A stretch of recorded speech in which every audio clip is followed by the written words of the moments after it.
Hello guys, welcome to my cooking channel. આજે આપણે ગવારનું Kathiawadi style સબ્જી બનાવતા શીખીશું, તો વિડીયોને અંત તક જરૂરથી જોશો. ગવારની કાઠિયાવાડી સ્ટાઇલ સબ્જી બનાવવા માટે આપણે આશરે 250થી 300 ગ્રામ ગવાર લીધો છે.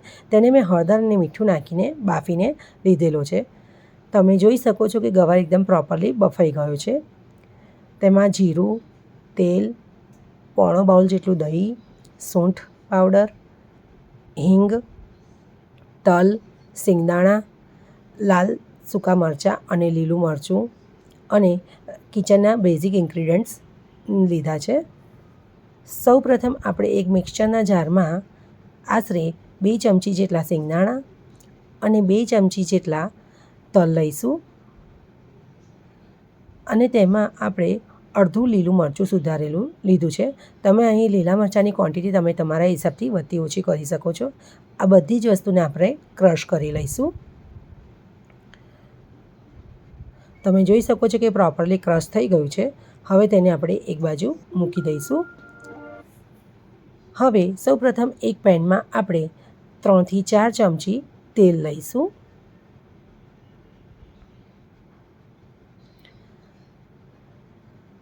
તેલ થોડું ગરમ થઈ જાય એટલે તેમાં અડધી ચમચી જીરું એડ કરીશું.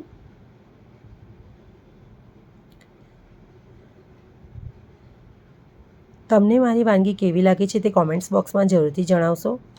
તેમાં અડધીથી પોણી ચમચી હિંગ એડ કરીશું.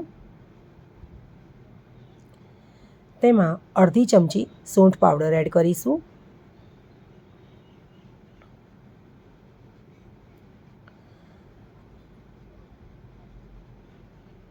જો તમને મારી વાનગી ગમે તો તમારા ફ્રેન્ડ્સ અને ફેમિલી સાથે શેર પણ જરૂરથી કરશો.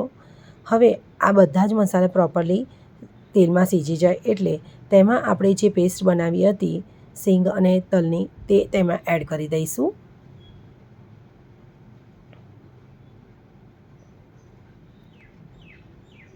તેને આપણે આ પેસ્ટને 1 મિનિટ માટે તેને તેલમાં સીજવા દઈશું.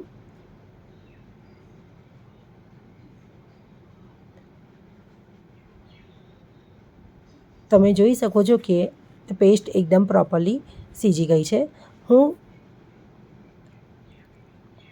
તેલના વઘારમાં આ લાલ મરચાં નાખવાના ભૂલી ગઈ હતી, તમે તે પહેલાં નાખી દેજો. તેમાં આપણે થોડું પાણી એડ કરીશું.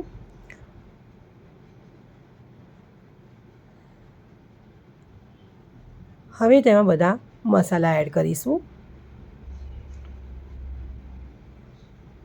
અડધી ચમચી હળદર પાવડર એડ કરીશું. 1 ચમચી કાશ્મીરી લાલ મરચું પાવડર એડ કરીશું. અડધીથી પોણી ચમચી ધાણા જીરું પાવડર એડ કરીશું અને તેમાં પ્રમાણસર મીઠું એડ કરીશું. જ્યારે ગવાર બાફ્યો હતો ત્યારે પણ તેમાં મીઠું એડ કર્યું હતું અને હળદર એડ કરી હતી, તેથી તે પ્રમાણસર આપણે મીઠું અને હળદર એડ કરીશું. હવે આ બધી જ વસ્તુને 1 મિનિટ માટે સહેજ સીજવા દઈશું. હવે તેમાં આપણે દહીં એડ કરીશું. અડધોથી પોણો બાઉલ દહીં એડ કરીશું. અહીં દહીં આપણે તાજું લેવાનું છે, ખાટું ના હોય એવું દહીં લઈશું.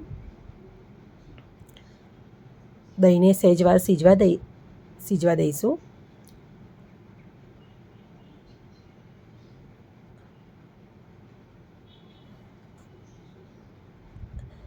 દહીં એકદમ સીજી જશે એટલે તેમાંથી થોડું થોડું તેલ છૂટું પડવા માંડશે.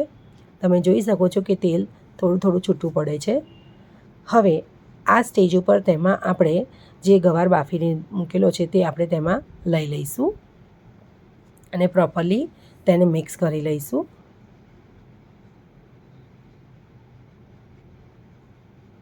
જેનાથી બધો જ મસાલો ગવારમાં ચડી જાય એ રીતે પ્રોપરલી મિક્સ કરી લઈશું.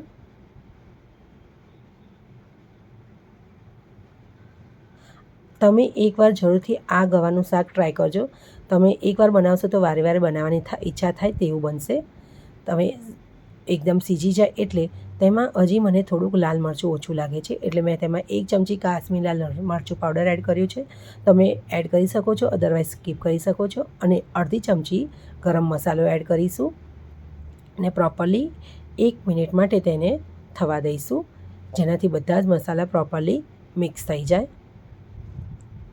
તો તૈયાર છે આપણું એકદમ ટેમ્પટિંગ માઉથ વોટરિંગ એવું ગવારનું દહીંવાળું શાક.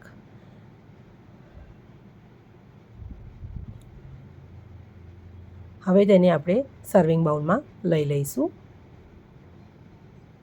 તો તૈયાર છે, એકદમ ટેમ્પટિંગ, એકદમ મસાલેદાર અને જોઈને જ ખાવાની ઈચ્છા થઈ જાય તેવું આપણું ગવારની દહીંવાળી સબ્જી. જો તમને મારી રેસીપી ગમે તો લાઇક એન્ડ શેર જરૂરથી કરજો અને મારી યુટ્યુબ ચેનલ કુકી તીતરના સબસ્ક્રાઈબ જરૂરથી કરજો. Thanks for watching. બાય.